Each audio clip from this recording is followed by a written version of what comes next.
All right, we're now joined by Austin Cindric. How are you doing? Fantastic. How are you? I think we're doing okay. This is our first attempt at a media day. We've never had our own station before, so we don't really know how we're doing. I guess we'll find out later, but we're just trying to avoid asking the questions. Do you feel like left out that you guys aren't part of like the general It's kind of weird. room? No. Like you don't? left out at all. Do you think you guys are like better than them because you have your own room now? No, we're definitely not that either. It's a weird combination. He dresses like he's better than them, but No, I'm not better than anybody. Okay. There's nothing wrong with overdressing. There's not? Oh, yeah. No. Leaves an impression. It's always better to look. He's gift wrapped. Yeah. I don't know who's gonna wrap me later, but okay. I heard. Speaking of those, You're welcome. speaking of those scrums, Racing. I'm here for only one thing. you said that you told people earlier today that you had two goals coming to this year: make the playoffs and score under 100 in golf. Yep. Is that correct? And you've come close. Apparently, is that accurate? Yes, that tells you how difficult golf is in compared to making the NASCAR Cup Series playoffs, which is a very difficult thing to do, by the way. But yeah, I got 101 like 2 weeks ago. Okay. So we're there. We just need the execution. Are you self-taught, or you take lessons, or I've taken, I think, 3 lessons. I don't want to build bad habits. I feel like you talk to all these people about building bad habits, and it's like, if I'm going to start, I started in February. So the goal for the year is like, I'm going to start from scratch and see where we can get to. wait? So you never played golf before February? Correct. And you've already got to 101? I mean, that's pretty good. If you say so. I mean, think.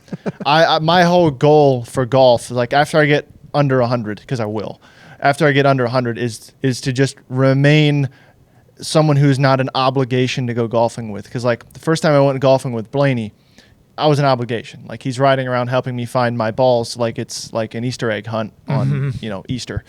So You're slowing everybody down. Slowing How everybody's frustrated, how dragging. frustrated was he? he's very patient. Really? He's going to be a great father. That's good. I think That's a he good will. si- I yeah, mean, that's he's a good sign he's of very it. patient, very Yeah. helpful. He's a great teammate. That's good. I wanted to ask you. You were in the playoffs, obviously, in 2022. What do you take from that you apply to this? And now this is your second go around. Yeah, I feel like my playoff mentality is really no different. Like I feel like just kind of watching and observing, and being a part of it.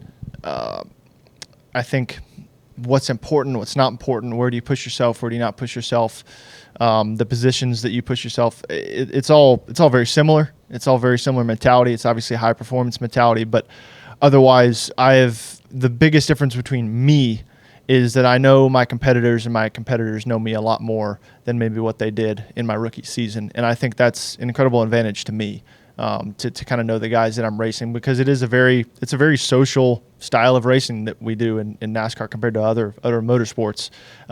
So I think that puts me in a good spot to really understand what I'm going to have to do when I'm racing, everyone on the track, whether if it's a playoff guy or not. Your life continues to change more and more. A few years ago, when you had made the playoffs, won Daytona 500, you had recently just moved into your own house. You were living above your parents' garage and had moved into your own place, and we're still trying to get furniture and stuff. Now you're an established Cup guy. You're in the playoffs again. What has these change been for you as you're growing up, and yet you're doing it in the spotlight in a sense? Yeah, I mean, there's just more cobwebs in the same house because I'm not in it very often. Like A lot of dust collecting. a lot of dust collecting. I mean, maybe a few home improvement projects since then, but otherwise, I don't feel like a lot's changed. For me personally, I felt like I did honestly a pretty good job at setting myself up well for when I did get the opportunity to go race in the Cup Series. That my life was very stable, and I do have a very stable life that's exceptionally racing centric and really nothing else. And I feel like that's where I've got to be for, until I really feel like I've established myself in the Cup Series. Not that I'm going to ever envision myself taking that focus away, because I feel like that prep work, the time that I do put in is what makes me able to perform at my highest level. But I think it's incredibly important to have zero distractions. And I feel like I have an environment that's well suited for that. Something else you said back a few years ago was that one of the priorities moving into your house was you got your cooking stuff set up first because you love cooking. Your mom is a great cook. You learned from her. Jordan here also loves cooking quite a bit. What is your specialty? Could you outcook Jordan? I don't know. What do you like to cook? I do Italian. Okay, Italian's fantastic. Yeah, I cook the best meatballs you'll ever have. See? And Alfredo sauce. This brings me right back to the conversation we just had. you have to. Max Papis famously has always told me. I've known Max met me the day that I was born, and he said, "Only ever eat your mama's meatballs," because meat is a non-descript word. You don't know what you like. It is very much up for interpretation. And I'm not saying that I wouldn't trust you. I don't.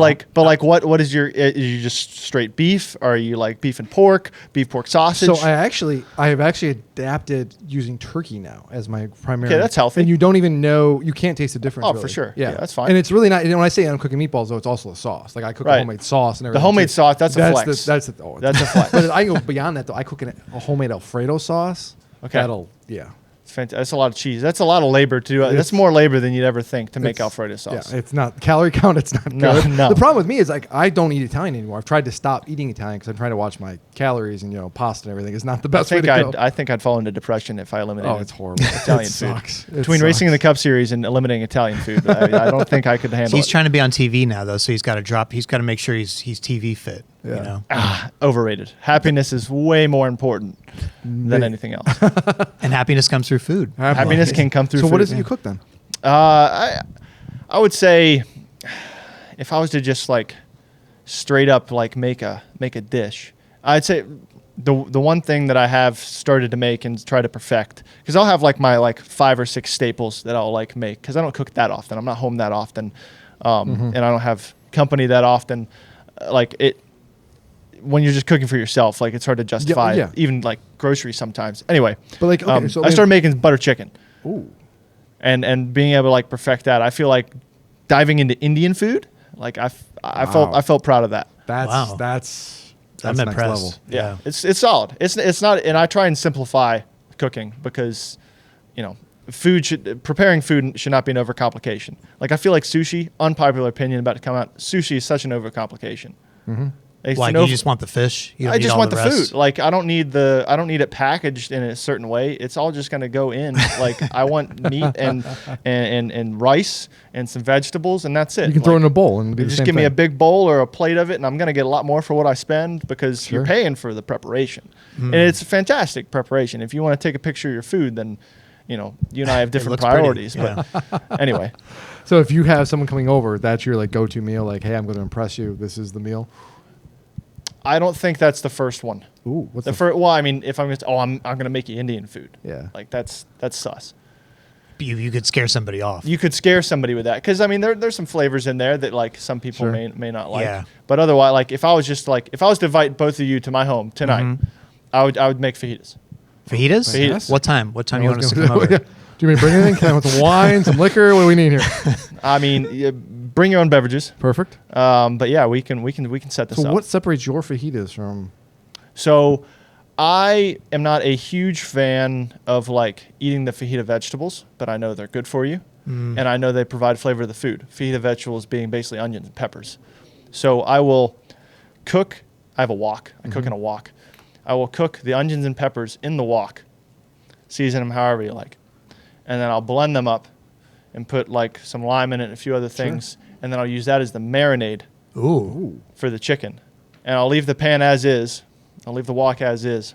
And then I take them out after marinating for 30 minutes and then I cook them. So I still get the benefit of eating the vegetables without actually eating the vegetables. And I still get the benefit from the juices in the pan. Right? Wow. This is Wow, brilliant. This is like And next. then This just is however next. many toppings are. This is elite. This is This is a racer's approach to cooking is what it is. this is brilliant. next level stuff right here. Yes. I like this. Cooking with Austin. Yeah. You need a TV show. There's a lot of things that I could do. There's only one thing I'm focused on doing.